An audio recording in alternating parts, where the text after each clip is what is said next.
Hi, I'm Sean Carruthers, and welcome to How Do I on Butterscotch.com. In this series, we're taking a look inside the computer case, and specifically in this episode, we're taking a look at the motherboard.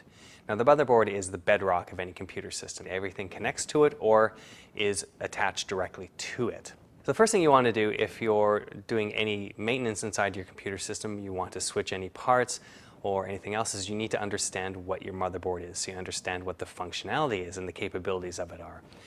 Now, to identify the motherboard, first of all, if you have a system from a company like Dell or HP, it's to identify the model of your computer.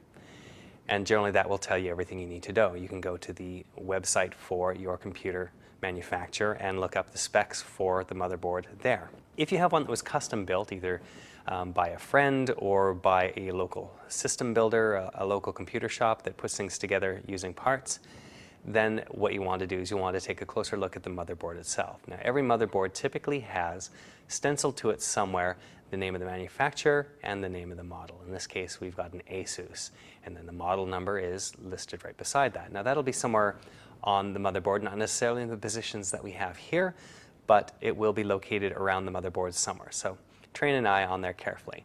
Now, one thing you want to be absolutely clear about when you're going in on the motherboard and you're starting to play around with it is that you ground yourself somehow. Going inside any computer case, it's very important not to put static electricity onto the components because they're very sensitive. So touch the edge of the computer case before you go into it, or use a grounded wrist strap that will take any static electricity away from your body and away from the sensitive components inside.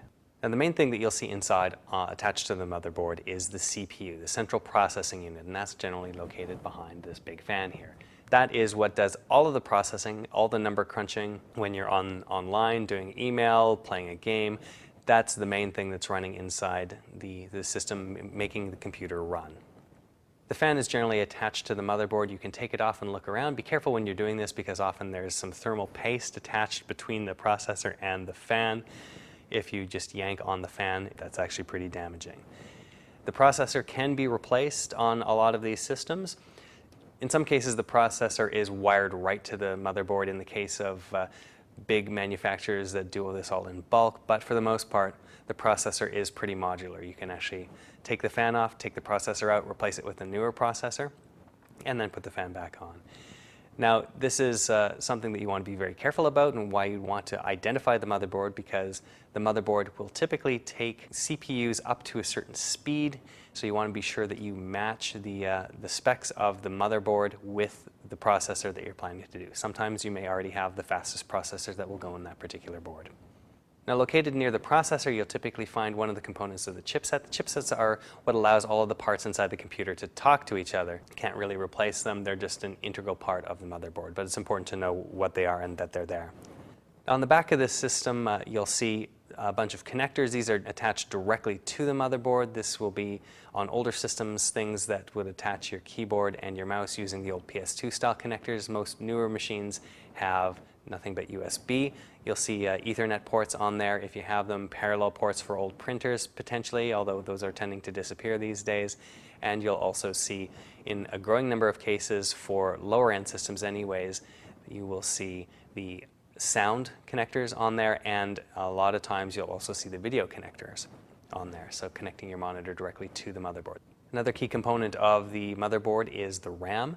The RAM is often located near the processor and the chipset as well. And the RAM comes in groups of 1 stick to 4 sticks typically. Often they come in dual channel, and we'll talk about that more in an upcoming episode. Motherboard also typically has a number of slots down the one side. That is to accommodate any expansion cards, including video cards, USB adapter cards, modems, anything that you may want to add into the system that isn't either built into the motherboard or connected to it in another way. Those come down the side. There's a few different types of slots, including PCI Express, PCI. Older machines may have ISA slots and AGP slots for video cards. Now, other crucial components that you connect to the motherboard are the hard drive and the CD or DVD drive. And these are connected to the motherboard in one of two ways, depending on how old the components are typically. If you have an older machine, generally you'll use an IDE cable, which is the wider ribbon-like cable you'll see at the bottom. If you have a newer system, you'll use something called SATA, or serial ATA, which is an L-shaped connector that uses a thinner, more compact cable. Generally, these are down at the bottom end of the motherboard, and you'll have them in clusters typically. Now, the IDE cables are tending to go away these days on newer machines as SATA becomes the default connector for these types of drives. But on older machines, you may actually still see the IDE cables all by itself or beside the serial ATA connectors. Last but not least, you need to get power to the motherboard to make it all work, and that is connected directly to the power supply using a long series of cables. It is attached, depending on the motherboard, in one place, two places, and sometimes even three places to get different types of power to different parts of the motherboard. So that's an overview of the motherboard inside the computer system. Stay tuned for the other parts where we'll look at the RAM, the hard drive, and video cards and how to replace them.